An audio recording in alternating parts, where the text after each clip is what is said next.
Big boss Marathi season 4 मुळे अभिनेता अक्षय केळकर घराघरात पोहोचला.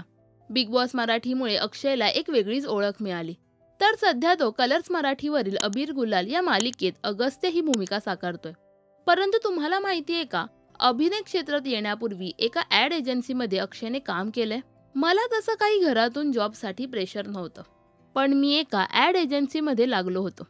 मी तिथे गेलो तेव्हाच एका गाडीने मला उडवलं आणि माझा ॲक्सिडेंट झाला आणि मी ॲडमिट झालो होतो.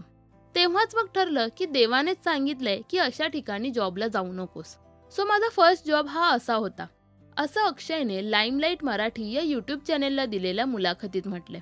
अबीर गुलालमधील अक्षयची भूमिका तुम्हाला आवडते का, हे आम्हाला कमेंट्समध्ये नक्की सांगा. मराठी टेलिव्हिजन विश्वातील बातम्या, अपडेट्स आणि गॉसिपसाठी सबस्क्राईब करा राजश्री मराठी शोबज.